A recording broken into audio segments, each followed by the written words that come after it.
Hi, everybody. This is your host, Aram Melkoumov, and you're listening to yet another episode of the Product Innovation Show. Today, I'm joined here by Maarten van Kroonenburg. He is the founder of BW Ventures. His company implements and executes innovation funnels to create commercially successful innovations. So I'm personally very excited to have this conversation with you today, Maarten, because I'm a strong believer in the importance of good discovery, good, product validation. So I know that that's what you focus on in your business, and that's what we're going to be really talking about today in a lot of detail. So, yeah, really excited for this one. Thank you. I'm excited as well. Thank you for having me, Aram. Looking forward to this conversation. Oh, yeah, cool. Likewise. All right, so just to kick things off, me and you had a chance to connect before this podcast, and you were telling me about this interesting story when you were, I think, building up BW Ventures, early on, and I think you guys decided to go and buy actually a web and app development company at that point in time in your company's period. And so I'd love to know why that didn't work out for you. Yeah, let's reframe that a little bit. It didn't just not work out. It was a horrible mistake. So let's set the stage here. So let me go back a little bit further down the road. I started BW Ventures about 7 to 8 years ago with my co-founder. And my co-founder back then was also my external thesis assessor. So I wrote a thesis about how to, grow new value propositions based on practices like lean startup, customer development, design thinking, all that sort of stuff. And I created a sort of a melting pot of that. And we decided that we could run programs, especially in the beginning, focused on startups, so that we can help startups, build their first, build and test their first business model, and especially earnings model. And after that, they could build the actual product. So we assumed, hey, it would be a good thing to buy a web and app development agency because, hey, if they validated something, then why not just make the product itself as well? That was pretty naive and pretty, let's put it like this, stupid to think. And the weirdest thing of all, it's in our DNA to validate everything that we do. But we didn't validate this idea for our own. So we just saw this opportunity.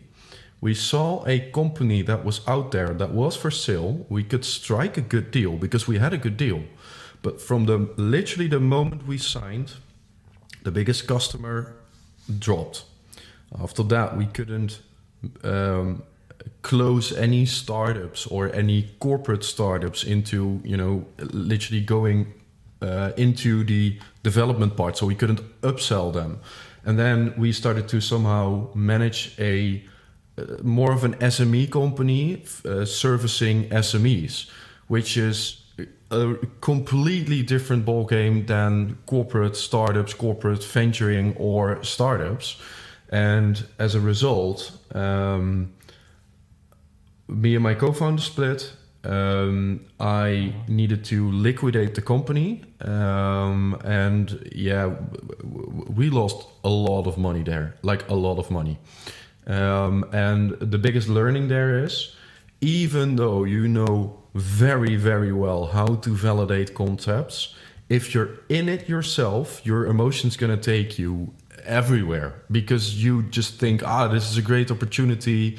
In Dutch, we say there's this big rosé cloud that you sit in. Everything looks pink, right, and fluffy, and then the reality kicks in. A lot of money lost, liquidated a company, and about 3 to 3.5 years of BW Ventures was just gone because we couldn't work, and I couldn't work on BW Ventures as well. Oh, that's crazy. And so I'm curious, you said something that I want to follow up on, which was that when you bought the company, you started having either a client drop or you had issues with the sales side. So what was the main challenge? Did they not like this new service offering, or what happened? I don't even think it had something to do with the client. I think it had something to do with the previous management, which was not really managing it anymore. And the speed in which we wanted to buy this company, I had like chats for 3 minutes with developers. That was my due diligence. That's not a due diligence, right? So I also couldn't assess how well the clients were there, how well they were serviced, how well the developers and sort of marketeers which were in there could really help also with the corporate kind of clients, etc., and the startup kind of clients. So basically, everything that you read in a book that you should do, we didn't do. Crazy. Yeah. All right, cool. And so just a couple more questions on this specific conversation. So what did you realize was hard about managing a tech team versus like your core business? Yeah, very good question, because it's something that I learned back then and I can still apply every day. So tech teams they literally want to buy. They literally want to build, not buy. They want to build a product. That's what they're trained for. That's everything they think about. And most of them, and don't get this, like, don't say everyone does that, but most of them think in features. They think in more specifications, and it's never good enough to launch. While our main business, our core business, is we don't build anything. We first let customers commit to something, and then gradually we start to build something with the mindset everything that will be built right now can be thrown away in like 2 weeks or in a month or in 3 months.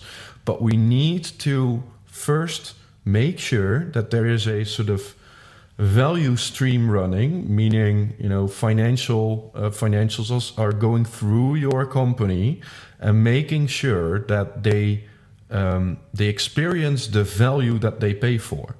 And on the surface, this seems like, yeah, but we also run design sprints to learn more about our customers and to create the best features, etc., etc.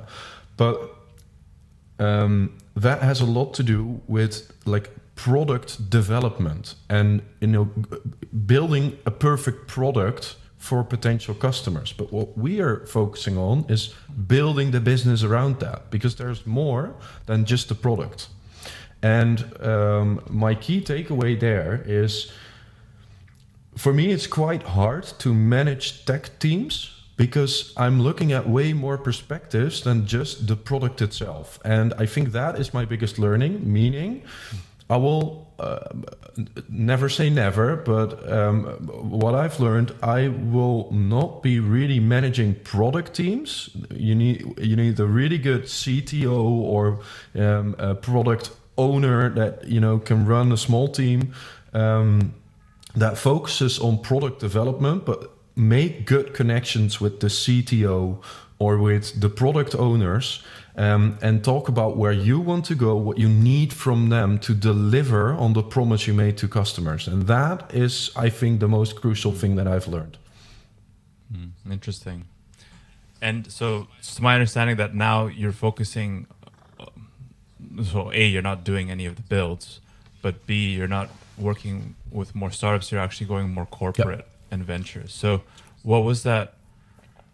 What did you discover that you're better at, or a reason why you decided to focus BW Ventures on just more enterprises? So we started as a sort of pre-acceleration program for startups, as I just mentioned. And when we started out, that was very new, as in not a lot of accelerators and incubators were there in especially Western Europe, particularly the Netherlands.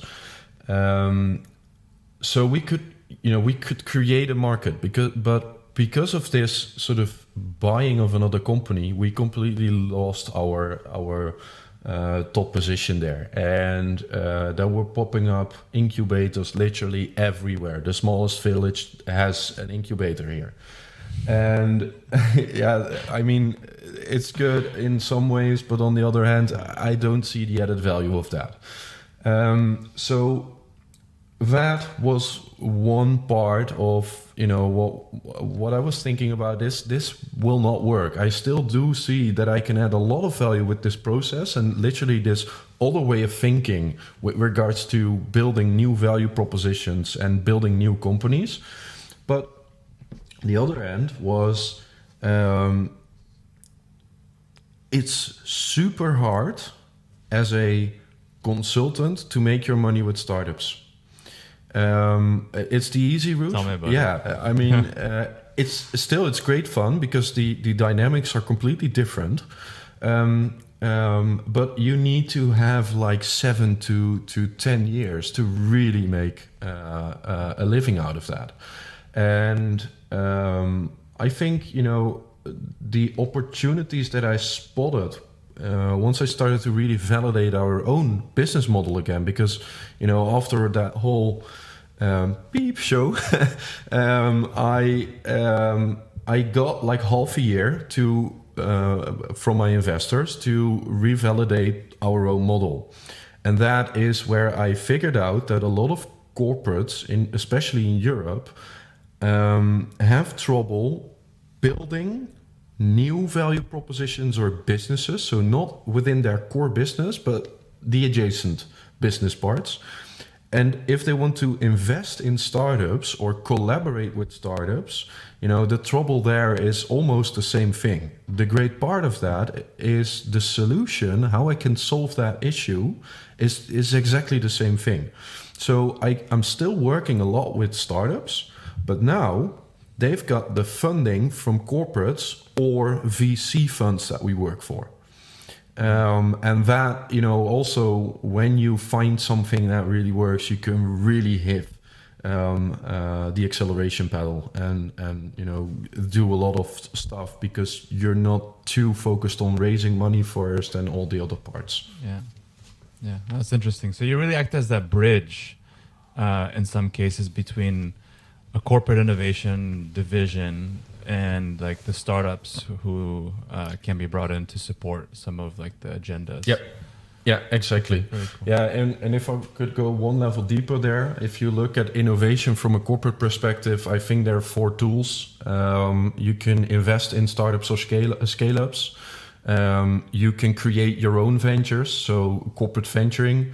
You could do joint ventures, like the Philips Douwe Egberts is a very big one in the Netherlands or in Europe. And last one, you can just buy companies, right? Using M&A thing. And these are the sort of 4 tools within our tool set once we want to start or build new companies for corporate organizations. Okay, cool. All right, so jumping into the main beef of our interview today. So I think thanks so much for like the background in terms of like BW Ventures, how you got here, why you're doing what you're doing, stuff like that. Mm-hmm. So the next while of the conversation, I really want to focus on, I think, 4 of the main topics that we discussed before, which was how do you go from idea to first commitment from customers, right? So 4 main parts, you know, I want to go through is idea, right? What is an early stage idea creation process look like what's involved and things like that. Then validation, first customers, you know, how do you get them? Where do you find them? How do you get them? And then obviously, I think stakeholder management, because, you know, we've worked a lot with enterprises and corporates, and there's too many people to manage and involve, and decision making is slow. So I'd love to know how you kind of tackle that. So let's start off with the idea part. So let's start from, like, you know, day 0. What does early idea stage creation look like for like your customer? Yeah. So we've got 2 types of customers. The ones that don't have an ID and don't know where to source the IDs. And we've got the companies that have long lists of IDs. The last one is a little bit easier for us because we can just help them filter out, okay, which IDs are more aligned with your strategy, and we can help them set up the right selection criteria. So the ideas that they're gonna validate are really aligned with strategy. Later on, once we're talking about stakeholder management, this is pretty important. And these long lists, some of them are good, some of them are very bad. My main thing is don't put too much time and effort in ideation, because the only thing that can happen, the worst thing that can happen, is that you completely fall in love with the idea, build huge business cases, huge plans, and the moment you start validating, nothing becomes true, literally nothing. And that's not going to help anyone. So what we do, we basically have 3 things that we think are super important in the ideation phase. First, make sure you can fill in a lean canvas by Ashmaya. It's such an easy tool, and it's focused on getting your first idea on paper. So not the business model canvas, because it's for a different phase. It's later on in your process. In the ideation phase, just fill in a lean canvas, and you can fill that in within 20 to 30 minutes. If you're not able to do that, probably it's going to be quite a challenge later on as well. Then the second thing, and well, hence this is also designed by Ashmaya, but it's a small traction model. So if we are looking at the potential customers that we think have specific problems that we can solve, let's do a sort of super quick and dirty estimation of how big this customer group can be in the focus area that we are focusing on. For example, United States or New York, or in Europe, maybe just a city or a region. But do a quick estimation, and then literally on one notepad, you can write out how many customers you think you need in the first 3 years to at least get a model that could break even or has the potential to scale. Also, that shouldn't take longer than an hour.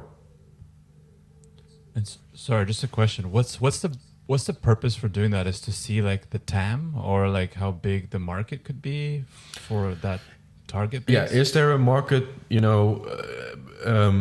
the market potential at first glance good enough to even go into that market, especially for corporate innovation? Startups, for me, is a little bit different. Don't do that exercise, because you've got a vision, you've got your first plan, now build a team. For a corporate, because stakeholders are gonna look at this, they see, we can't scale that to 1 million users, so why do this? Why even put more energy in that?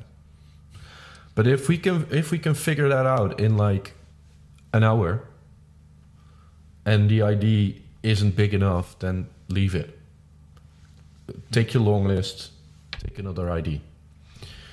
Third criterion that I think then is super important, the most important. Okay, we've got a lean canvas, we've got a traction plan that both, go through our selection criteria. Now we need to set up a team. A team typically consists of a maximum of 3 people in our case, and all of them need to be willing to talk to complete strangers. If you're not able to do that, then it's not going to fit. Hence why also most of the developers are in, this is not their best skill set. So that is important, and we've got a lot of helpful tools that can see if that fits within that certain stage. But within corporate organizations, again, these people need to have time to work on this, 20 hours a week, because otherwise you can't pass a good validation process. So that's the third part that we put in ideation. And you can set that up in like 2 weeks in the span of a few hours. And if you pass that, that's ideation. Don't put more time into that, because everything is going to change. Everything. Okay. So, step one, do the lean canvas. Step two, create like an estimate for potential traction. And then three is the team. So, if you look at those three components and say you were talking about like the latter, which is like, a company has already ideas. So, does the team with you kind of go through that process and try to kind of grade that ideal list against some sort of a scorecard to see which ones to pursue? Like, how does that work? Yeah, that's exactly the case. We create scorecards, mostly based on the strategy that a company has, because otherwise you just create a sort of scorecard for every company. That's the same for everyone. That doesn't work. So you need to focus it on their strategy. But that process, we facilitate the process. We don't put the IDs in. They need to write out the IDs, but we can help them score it and sort of check, is your process right? And if that process is right, we can start the actual validation process. Okay. And so just before we get to the validation, what do you do in a situation where a company's like, I don't know what to do. I don't have any ideas. Yeah. First things first, we start talking to customer success managers, and we start to talk to sales. They are, for me, the biggest source of IDs. And after that, we sometimes tend to talk to the boards. But that depends a little bit. Especially customer success, customer support, and sales, they've got a lot of IDs. They are the ones that literally hear everything from potential customers. The challenge there is, don't focus too much on core innovation, so product optimizations. But if you listen carefully, you can get some inspiration out of adjacent or Horizon 2 type of innovations. Mm-hmm. It's interesting though, because I agree. I think customer success people know what people are asking for. Sales know situations where customer would buy from us if we had this feature or whatever, right? But don't you think at the same time they might be, it's not biased, but they might not know how to actually think through the use cases properly for those type of things, and they might be more focused on maybe for example, with customer service, if the customer has this, then I might be getting less customer support tickets about the stupid problem. Or a salesperson could if I had this, then I'll be able to sell more and make more money. Yeah. Right? So I'm just curious about if there's any kind of potential biases there versus speaking to the actual customers. They're completely biased, but it's our job to at least be aware of these biases and talk to more than just one salesperson or one customer success or customer support manager. Because most of the corporate and enterprise organizations have data about that, and if you start talking about that, you can get the ideas out. Don't ask them to think about potential business ideas. You just want to hear what are the things that you hear most. Because if you start asking them, okay, what could the potential future business be like and that sort of thing, then you get into all the biases and they get sort of threatened and all that sort of stuff. That's not what you want to do there. The only thing that you want to do is listen. So what do you hear often, lately with customers? What are sort of trends, or what are the most heard objections right now? With customer success or customer support, what is withholding them to really get the value out of the products that we try to deliver to them, and what are they stuck at? What is going on there? Do you see a particular group that has something there? It's just an open conversation, and if you do that with the board, then my biggest questions will always be, what do you fear the most? Who's your nightmare competitor? Yeah, it's interesting with the board though. Do you ever feel there's that kind of like they're too far away from like the the bottom line? Like, sorry, not the bottom line. What I'm trying to say is like sometimes when I come across the board, you know, in terms of conversations with our clients, I just feel they're too disconnected from like reality, and they might not know what's happening at like the, you know, sales level or the customer support level. It depends on the company, and especially on the company culture. So sometimes they are fully aware of everything that happens. Sometimes they're quite disconnected. I still don't see, you know, what makes a difference. I think it has a lot to do with the company culture there. What I do find way more interesting with, if you're talking to boards, if you understand their top worries, their top fears, you get all the attention. And especially in the past 5 years, a lot of innovation labs were being built that were just, I'm sorry to say this, but they were just playing around, and they were burning through a lot of money. And if the board gets too much of this playing around without building actual businesses, they're gonna quit. They're not gonna give you any attention anymore. So if you understand what is in their minds, what they are worried about, and you can help them at least get a better grasp of that reality with validation, etc., then you can get their attention, their resources, etc. So yes, it's an important part of that whole conversation, but it's a balance between the two. For me, there's no strict process there. It ranges from company to company. Yeah, so true. A good example I actually came across on LinkedIn. I can't remember who said it, but it was one CRO speaking to another CRO at large enterprises, and the guy was pitching him on like his company and the services, and the guy said to him some wisdom. And the guy shared to him some wisdom. He's like, you should be really trying to tell me where I'm not seeing things, or where I'm not seeing like the next opportunity, or what am I not considering that's happening in the market, or where I will be in 6 months.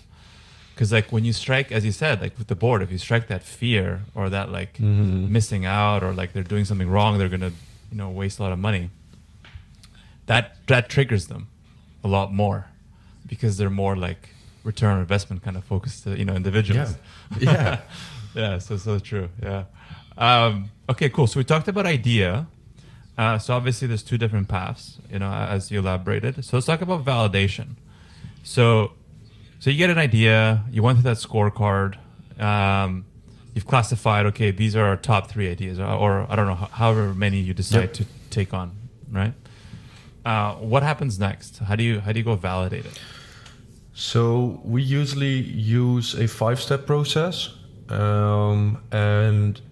First things first,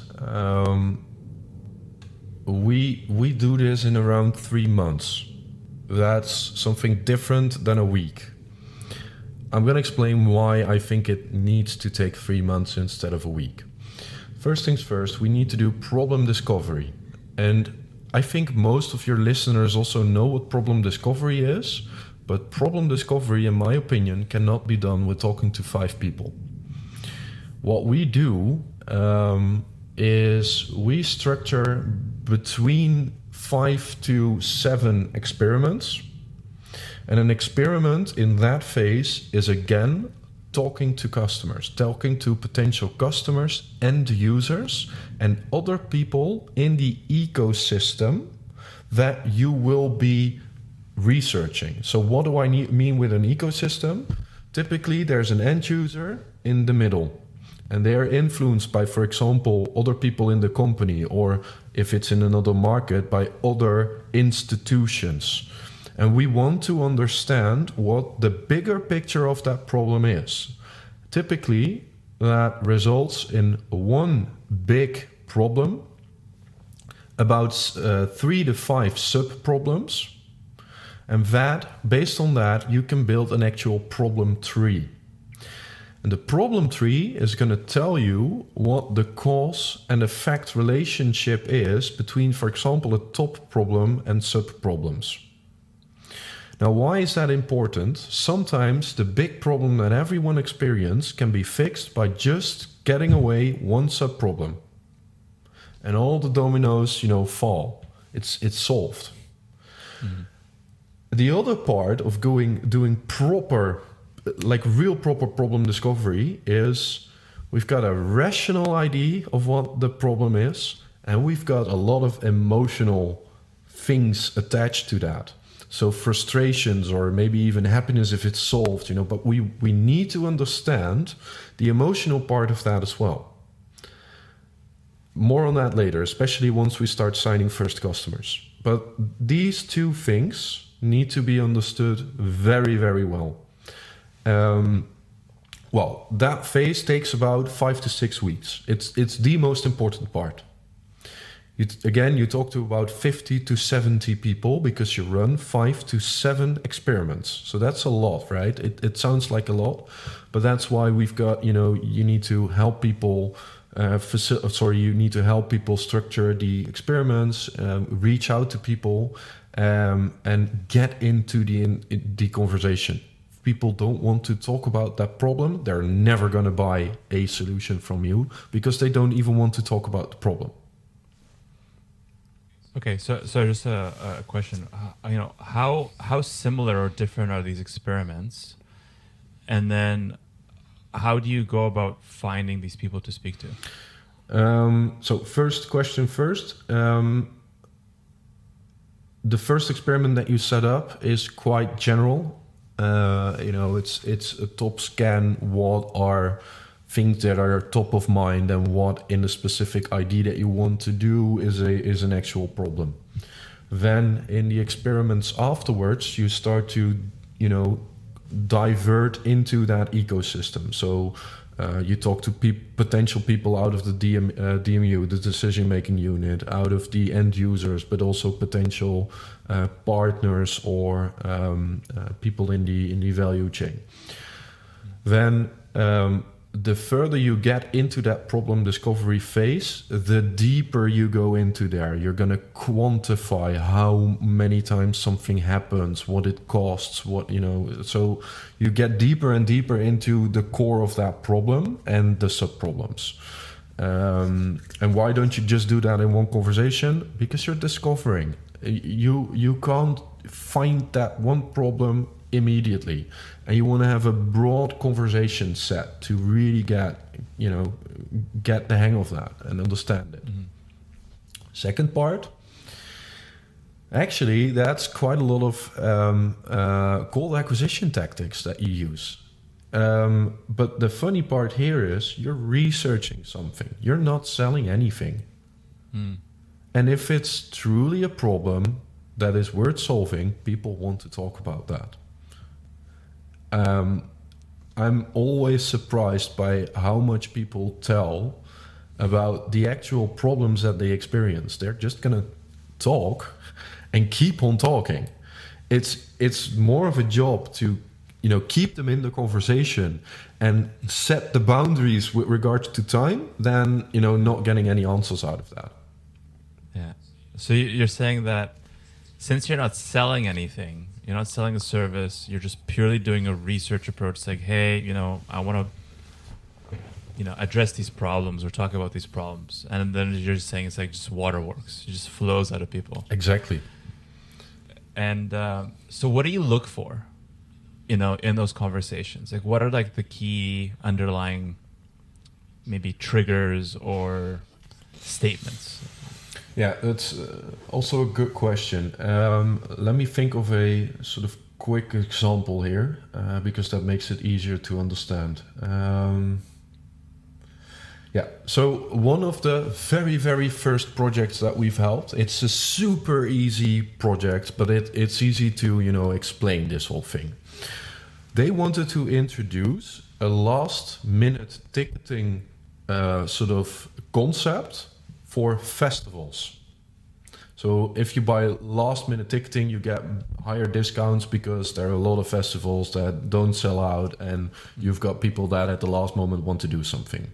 So what you want to learn there is, hey, last time you went to a festival, can you tell me a little bit more about how that process worked? What was your biggest problem before you got there? How did that work out? How did your ticket, buying your tickets, etc., work out?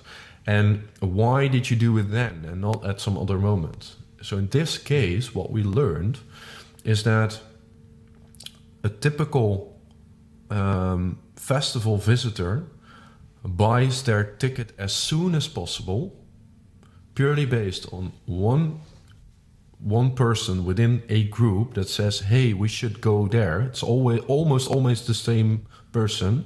Maybe you should refer to your own group of friends. There's always this one guy or girl that says, hey, this is a perfect festival we need to go to. And then the rest just buys as quickly as possible because there is a social pressure that they want to be there. That's what you learn out of such a conversation. In this case, we had 2 experiments to really get to this conclusion, but that invalidates the complete idea of last-minute ticketing for festivals. Because they want to buy as quickly as possible, and that's where the pressure is. Now, because in this case we didn't kill the project, what we learned, and this was purely sort of coincidence that we figured this out, but there were 2 people that actually had problems planning a festival or a trip. The coincidence there was that both of these people were very young parents with young children. We started to learn more about that, and we found a list of problems that they walk into if they want to go somewhere, especially if they have young children. No inspiration, not knowing what to do at specific times, completely dependent on when the child wakes up, when it goes to sleep, etc., etc. So the easy thing they do is go to the grandparents, go to the local sort of zoo, and that's it. That's literally their world. So we started to dive into there and build something for that.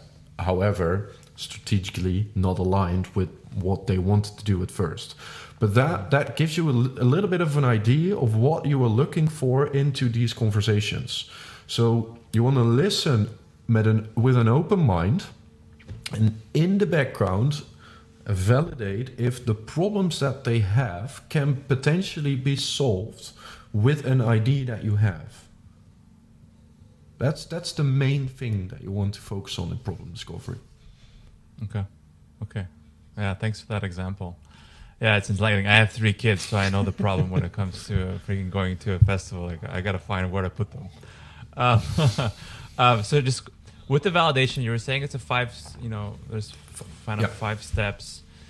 The biggest focus that takes, 5 to 6 weeks is the problem definition. So what happens next? Solution discovery.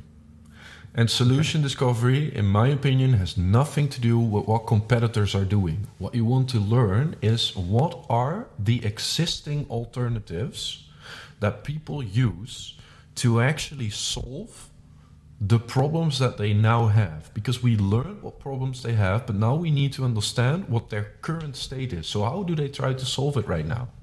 Do they even have a solution? That doesn't mean that there needs to exist a solution, but what do they use? What do they pick up? Where do they go looking for that solution?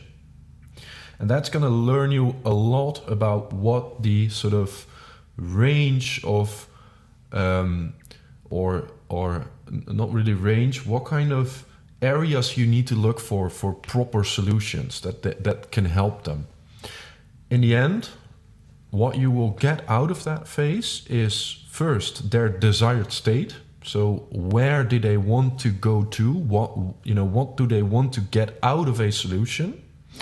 And the second part is how can you create a 10x solution? So that's from Peter Thiel, right?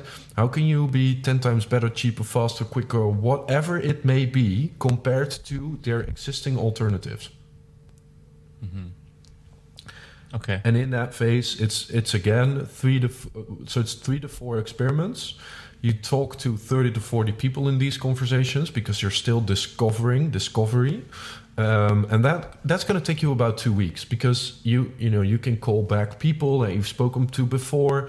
You get referred to other people because the snowball of talking to more and more people is rolling there. Yeah. Is it the same people you speak to from the problem definition and the solution discovery? Sometimes yes, but we try to get a mixture there. So 50% of people that we've already spoken to, and 50 new kind of people that weren't in your process before. Okay.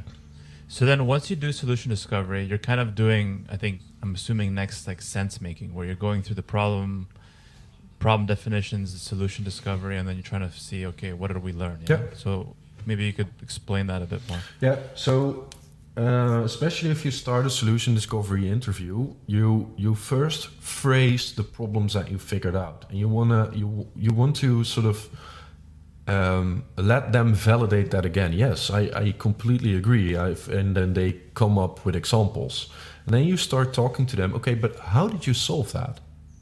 What did you do there? And why did it work out? What did you hate about that solution? What do you think could be improved? And have you maybe thought about something else, but that you didn't have the budget or something like that? It teaches you so much about how they think about their own solution. So what I always state, if people think in hardware solutions, a software solution won't always, cut it for them. But if they already think about, that sort of software thing, maybe you could just go in and create better software for that. Don't try to change their full behavior into something else, because that's super hard. Okay. And then, so after you go through solution discovery, you do some sense making, what happens next? Prototyping. And here I'm gonna mess with a lot of heads because prototyping for us is not creating a product, but I want to prototype a first value proposition. We've learned a lot. We just listened. We didn't pitch anything. Now we can get to our original ID, see what still stands. You just have that lean canvas and you can see what still is there. Figure out and see how we can get the potential customer from their current state with all their problems to their desired state. Because we've got all the information that can help them get there. In the prototyping phase, what you want to do is write out that one promise. What is the promise that I need to make towards that potential customer, that is really going to help them get towards that new desired state. You also put a sort of business model to that, because if we've quantified the problems, we also learned what kind of other solutions they use that are not working for them, and that's also quite some validation on what are they losing or what are they spending on other solutions, and that will be the range that could especially for your first customers is what they will be willing to pay for something. And as a rule of thumb that I always use, but that's something that I've learned in the past year, especially I started experimenting with that. What if you could put just a 10% of the actual cost that they're making right now, and you charge just 10% of that? If your operational costs, etc., could if you're able to fix that for that 10%, the cost of switching is so low that most of them don't even think about the price. And later on, you can experiment with either going up or down, but that's a good rule of thumb in that phase. So in that prototyping phase, that's where you really get the first sort of validated ideas out into a pitch, not in a product, into a pitch. So when you say pitch, what do you mean? Like, do you create something, or do you create like a clickable prototype, or do you actually just present it back to people. Like, here's my pitch. Yeah, there's no code written. So that's the prototype. The prototype is literally a pitch back. Yeah. Wow, okay. And sometimes it's literally a PowerPoint presentation with all the elements in and the idea that you have, how it's going to work out. Sometimes there is a small mock-up, but that's only in the cases if there's already, technology built, but they couldn't find a market for that. So yeah, if it's there, put it in your pitch. I mean, it's there. But typically there's nothing there. No mock-up, no nothing. The only thing that you have is a PowerPoint or a video or just a written out pitch for yourself that you can go and call back to the people that you've spoken in problem discovery and in solution discovery and mention, hey, I want to come back to you with all the research that I have done, and I think I've got a solution for the problems that you've experienced. So if you've got 10 minutes, please listen to what I figured out. This is how we think we can help you. What I need from you is a commitment onto this pitch. That's the pitch MVP phase. So that's phase 4. Meaning, a commitment can be in sort of various levels. The lowest level is, hey, send me an email once you start launching. For me, that's not really a commitment. Yeah. Highest form of commitment is someone just signing a contract or prepaying for your solution. What we strive for is a minimum of a letter of intent, but the letter of intent is written out. Hey, we've had this conversation. In that conversation, we talked about the actual problems that you experience. You could just put that in. We will solve that by developing a product in the upcoming 6 months to a year, for example. And in that product, feature A, B, C, and D will be in there. Because A, B, C, and D will actually help you solve that problem.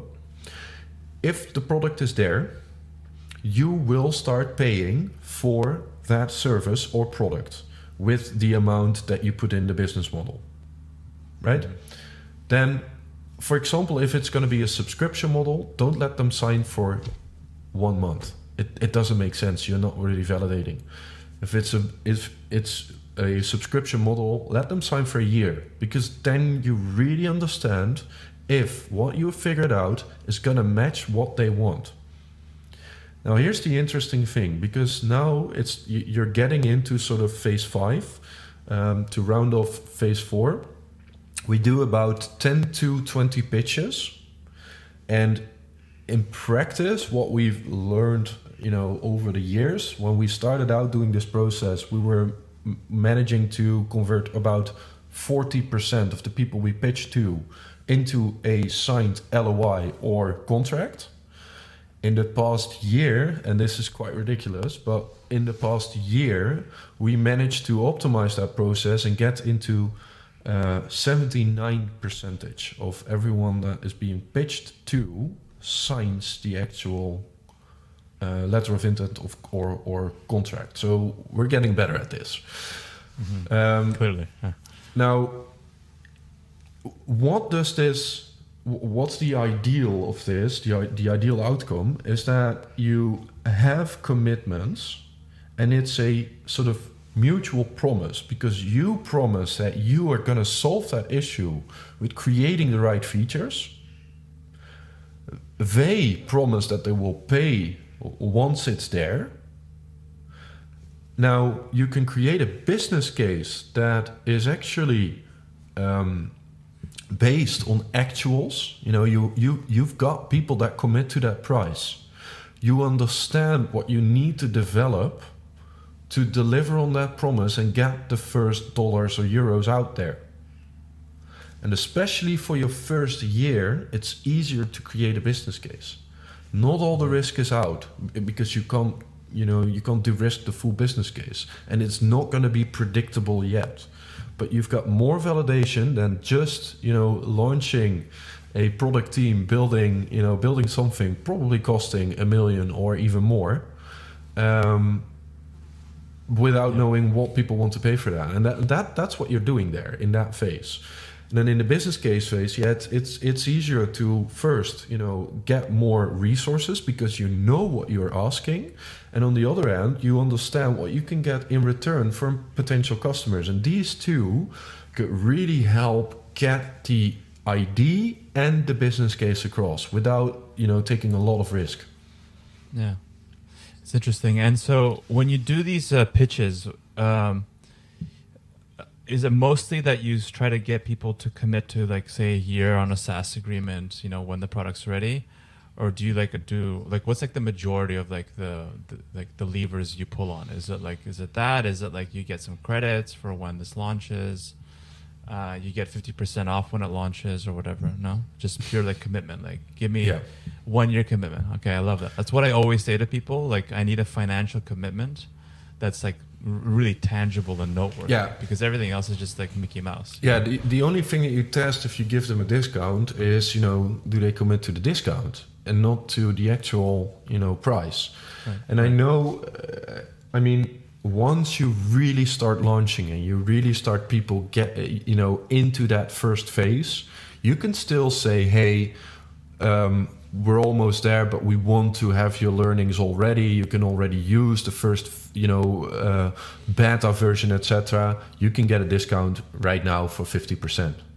But then you're learning while, running all the design sprints to optimize features and all that sort of stuff. But in the first phase, you want them to commit to the full price because that's what you want to learn, not all the other discount kind of stuff. Question on the LOIs. Like, I've been in situations where I do binding LOIs or like non-binding LOIs. Like, obviously, binding LOIs are so much more meaningful and valuable. Is that what you typically go for? Yeah. Something a bit more concrete. Yeah, I've learned that the hard way. Yeah, because like sometimes like anybody could sign any paper as long as it's like non-committal, right? Yeah, the idea there is that you go through the actual decision-making process. Yeah, together. Yep. Yeah. Okay. And then when you're doing these pitches, do you do them like majority to the people that you've been speaking to along the way, or do you then go and like have like a cold person that you haven't spoken to yet through this whole process just to confirm that the pitch is like has legs? There's no like maybe bias along the way because you built a relationship with somebody. It's a mixture. Yeah, and I'm going to be quite honest here. On the one hand, you need some success. So just talk to people that you've already spoken to, because otherwise morale in the team and in everything is going to drop dramatically. And especially the first pitches, if that's a success, they're eager to get more. Then start talking to cold, just cold acquisition kind of things. But you already know who experienced the problem, what they experience, and they're in that same bucket. So still, you can get quite high conversion rates there. Yeah. Okay, cool. So that's very helpful. So I guess that's the third part, which is like how to get the first customers that we want to talk about, right? Definitely. Okay, so then once you do that, you get those commitments. You say, I have 50 people who signed this contract. I don't know if we should go into stakeholder management and quickly talk about that, but then what happens next? I think this also has a lot to do with stakeholder management. So you've got the business case there. You've got people that signed, right?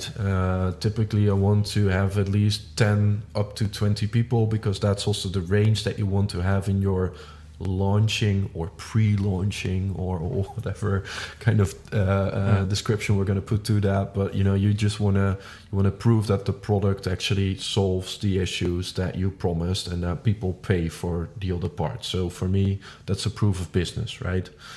There's business going around and you're actually solving something. But before you can get there, you need to get the budget to build the first version or the MVP or however you want to call that. That's where a lot of stakeholder management comes in. So if you're doing this properly, this is not going to be a big surprise for the board or higher management or the people that you at least get money from, because during that validation program of like 3 months, you try to talk to them at least every 3 weeks but optimized every 2 weeks. Just a conversation of half an hour. This is what we did. This is what we learned. We think it's going to go that direction. If you have something to comment, please do it now, because if you've got an assumption, we can already test that right now.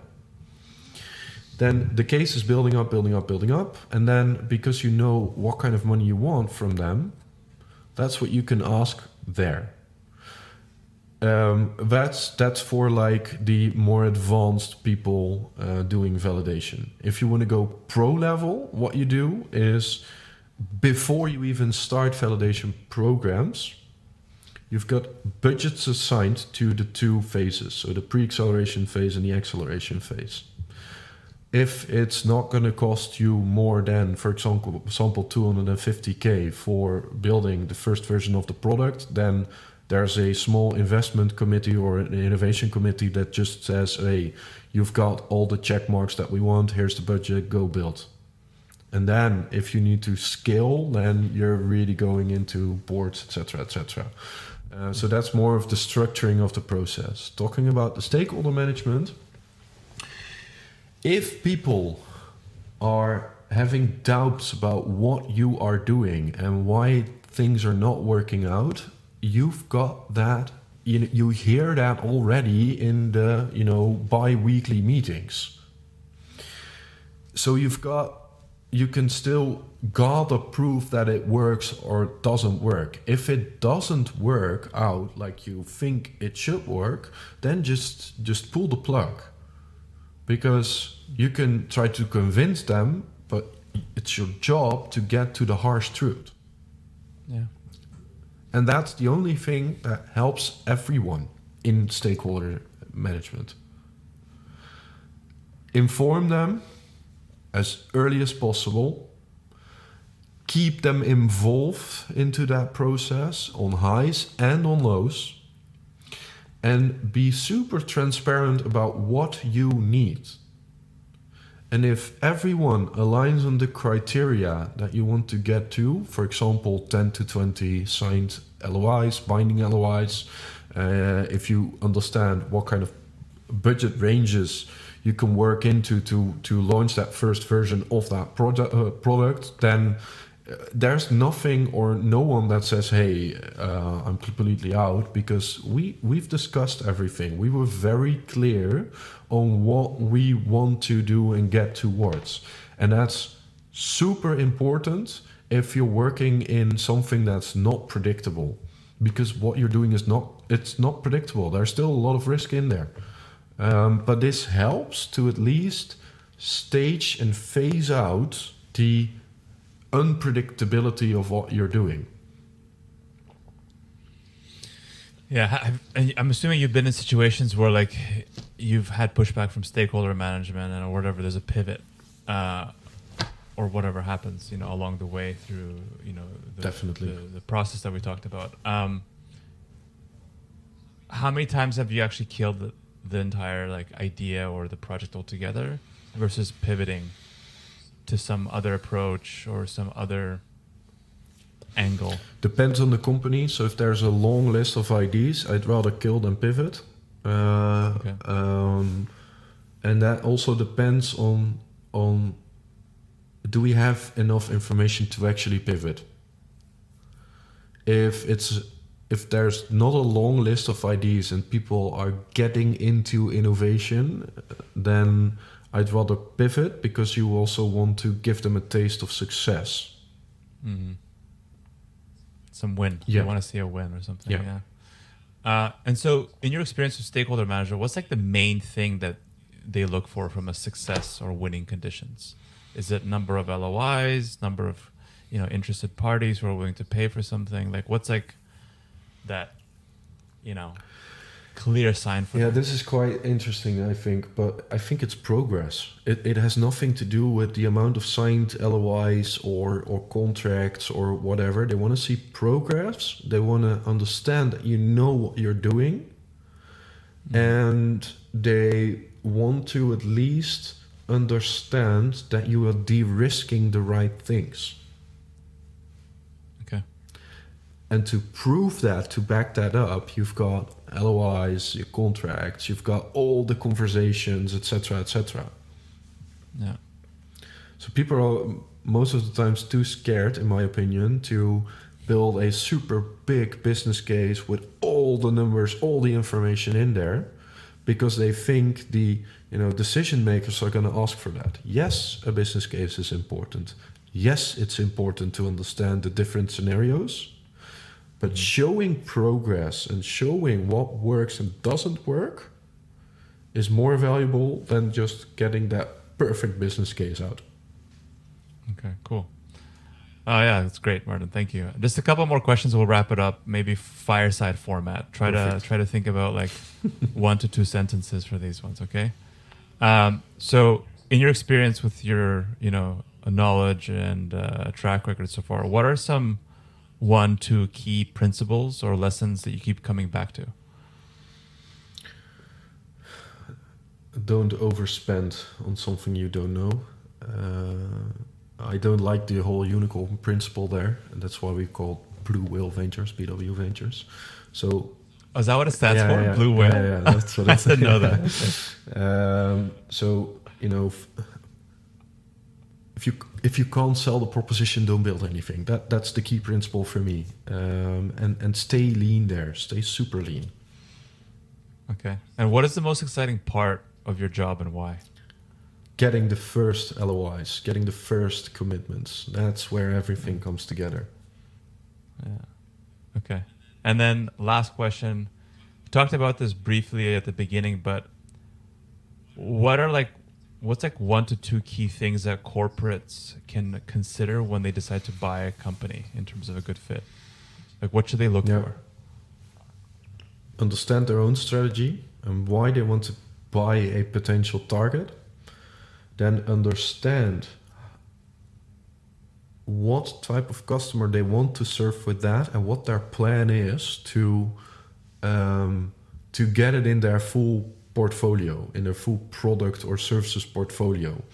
Especially if you're going into other markets. If it's a core related buy, then don't use these processes because you fully understand how it works.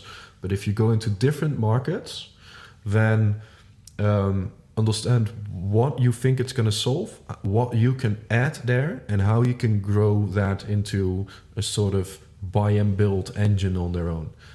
And maybe I'm going to be a little bit, how do you say that? Controversial. No.